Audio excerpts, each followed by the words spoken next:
go. I think my mic's unmuted. Check for screening. All right, let's hope it's unmuted. All right, anyways, guys, it's Charles here from Project Day Trader. So pretty much, I've been trying to make a scalping video for you guys. Took a minute. Was having like difficulties getting Zoom to work. I don't know why. But anyways, we got it now. So I'm gonna go over the watch list for you guys pretty much. So on the watch list, this is the old one from December 22nd, as you can see, with Apple, Microsoft, TSN. There's always a bunch of different names on the watch list. We go through a couple of stocks and see which ones have like the most potential. But anyways, first thing to note is on the watch list, when you see that plus some sign, like plus 132.5, plus 22.5, that means we want the stock to go above that number. As I have right over here in the notes, the plus first to calls means we want the stock to go above that number. Other ways of saying it can be Apple above 132.5 or Apple 132.5 build. That means we want the stock to go pretty much 132.6 with volume, because that 132.5 level is a resistance level. And if it's a put, then that means that 132.5 level will be a support level. So why the same thing refers to puts, it's a minus for puts. We want the stock to go below that number. Other ways of saying that is Apple can be below 132.5. Apple can be 132.5 short. That's the main things to know about the calls and the puts when we alert them. And then always know stocks on the watch list will always be considered scalps first.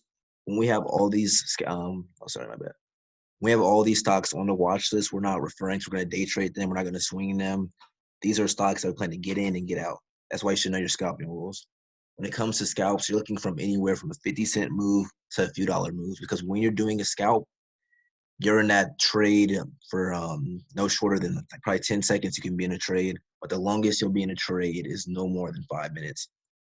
Our average when we do scalps is probably 30 seconds to 2 minutes. That's probably our average when we do scalps. Sometimes we miss out a little bit of money from doing that, but securing profits is profits, you know. Anyways, let me go ahead and show you guys this like live pretty much.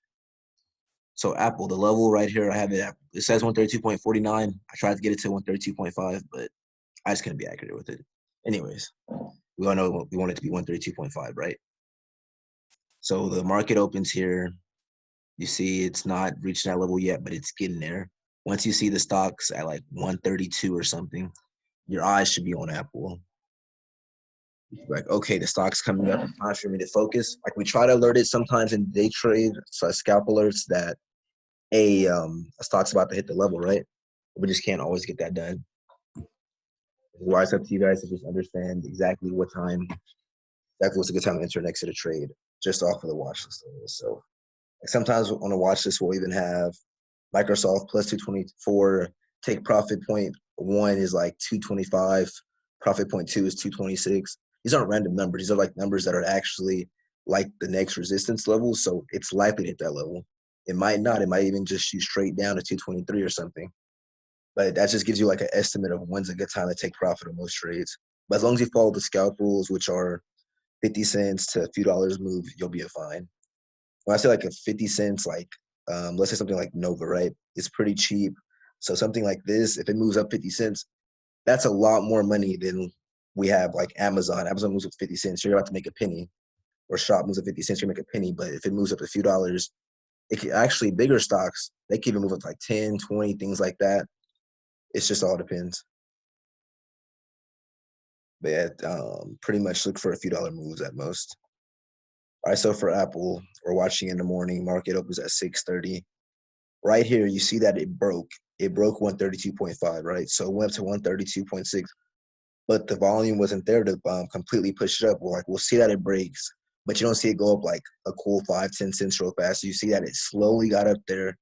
It's not worth taking a trade quite yet, all right? Not quite yet. And then you look and see the next candle form, and you see that the volume's high, though. This is high volume. Like compared to all this, the rest of the market was nice and small. You could tell this is a lot of volume.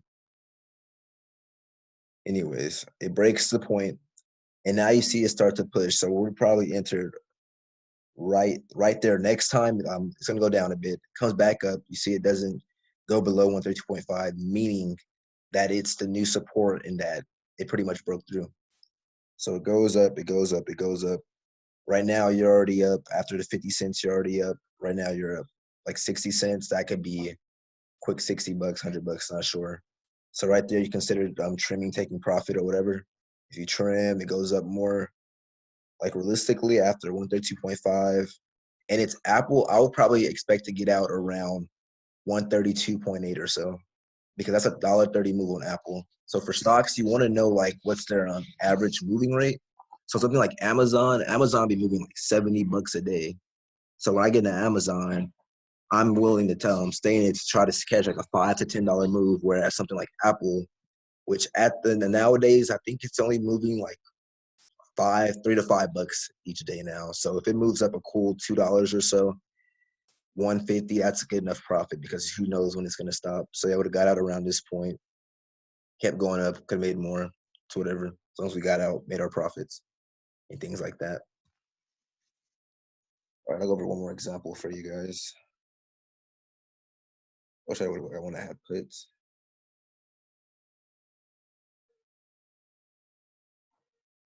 Oh, hello, can you hear me? Hi,